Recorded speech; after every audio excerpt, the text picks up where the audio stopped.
Assalamu alaikum warahmatullahi wabarakatuh. Dhaggeeffattoota kabajamtoota keenya kan dhiiraa kan dhalaa kan biyya keessaa kan biyya alaa jirtan hundi keessanuu akkamiin nagaa jirtu. Fayyaala ammaan tana qophii ijoollee qabna. Qophiin ijoollee sagantaa garagaraati qabdi. Arraan tan oduu durii keessaa waa'ee abbaan qabeenyaa nama 5 kan isa bira dalagaa ture gaala tokko walitti kannee fi gaggeesse tokkotu jira. Isaan kunis soba dhugaa bishaanii fi ibiddaa fi shimala. Isaan 5 kanaaf gaala walitti kannee abbaan qabeenyaa jechaadha. Eega gaala kana fudhatanii waliin deeman obbosomni shira adda addaa yaaluudhaaf tattaafachaa gamanaa gamas cehaate ture. Kana keessatti obbo Shimalaa fi ibiddaa fi bishaan fa'aa daddammeeffatee hoogganaa haa filannuu jedhee isaan kana eega dammeeffatee waliin deemaa osoo jiranii muka tokko harkanii muka tokko jala gatta'anii muka guddaa kana jala waliin ta'anii hoogganaa akkamitti akka filatan yaada dhiyeessanii yaada kanarratti walii galanii hoogganaa obbo Soba filan. Maaliif waan duraanuu nama hedduu dammeeffatee jiru jecha obbo Sobni filame. Obbo Sobni eega filame booda amma hoogganaan obbo Soba eega ta'e booda waliin deeman osoo waliin deemaa jiranii ammaas shira adda addaa xaxuudhaaf ka'e. Obbo Sobni shira inni xaxe kana keessatti deemeeti ibiddaan deemiti nama tokko nurraa qallasii akka gaalli kun nama hedduu nu ga'u deemiti nurraa qannasi jeeni eenyuun qannasa jee obbo ibiddi gizee gaafatu deemiti shimala gubiitii dhabamsiisii karaarraa achi qabe jeeni akkasitti karaarraa achi qabe jechaadha isa gubee dhabamsiisee karaarraa achi qabe. Ammaas osoo waliin deemaa jiraniiti bishaan bira dhaqee obbo Sobni jechaadha. Ammaas isumaatu shira adda addaa xaxaa jira.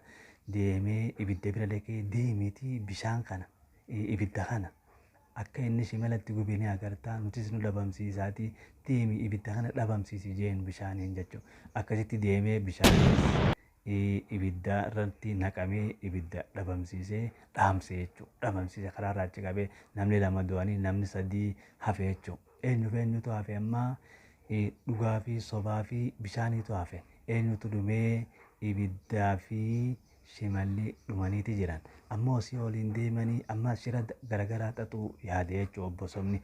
Akkamitti akka bishaan kana biraa dhabamsiisu dhugaadhaa wajji mari'atee dhugaan jalaa dide garuu dhugaan jalaa didnaan ammaas isaanuma lamaan irrattuu shira yaadee waliin akkamitti ifumaaf kophaa isaa ifin mari'atee gaara gubbaa bahuu qabna. Gaara gubbaa baanee bishaan gaara irratti ol deemuu waan hin dandeenyeef gaara irra bahuu qabna jee deeman. Amma gaara gubbaa dirree bareedduu bal'oo takkaatu jira achirra dhaynee haaddaan hirannu jeeni akkasitti gaara gubbaa ol bahuudhaaf osoo deemaa jiranii bishaan ol bahuu dadhabee jalaa hafe jechuudha lagatti. Akkasitti namni lamaan hafan dhugaa fi sobni qoftiin gaala fuudhanii gaara gubbatti ol bahanii achitti adda hiranna qalleetti adda hiranna gizee waliin jee dhugaan gaafatu lakki hin qallu. Lamaan irraa nama tokkotu fudhata. Akkamitti namni tokko fudhata jee dhugaan gizee gaafatu akkatti fudhatu anaatu siif himaa. Naafi ati irra wal morminee haada asiiniinee gaala kanatti asiinii siinee ati gama san qabdee angama kana qabee harkifneeti akkasitti gama kee yoo harkifame gaalli kun siitoo fudhata gama kee yoo harkifame gaalli yoo gama harkifne yoo gama kee diib gaalli jee anaaf fudhata yookaan atiif fudhatatti walii galanii dhugaan illee kajalaa didee jiru akkasitti dirqama walii galanii akkasitti harkisuu eegalan.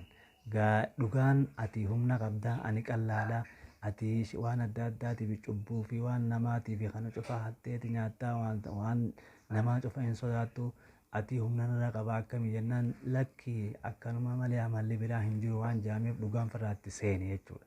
Akkasitti dhugaan eegatti seenanii dhugaa fi sobni harkisuu eegalan gaala kana harkisanii sobni waan humna irra qabuuf jecha gaalumaa harkisee gaala ifirra dib godhe jechuudha. Gaalli isarra dib jee gaala guddaa kana dhugaan irraa kaasuu waan hin dandeenyeef gaalli irra ciisee ukkaamse jechuudha ajjeese jechuudha. Akkasitti sobni du'ee dhugaan gaala fudhatee gabbu'ee bishaan lagatti hafe saniif illee qoodee akkasitti haqni yookaan dhugaan ni qallata malee hin cituu kan jaaniif kana jechuudha. Dhaggeeffattoota kabajamtoota keenya asirraa wahii bartanii jennee abdan nagaa kan dhiiraa kan asitti argamtanii wahii as jalatti jirtan laayikii fi sheer nu godhuu hin dagatina. Amma sagantaa biraatii walitti deebinutti horaa diiraa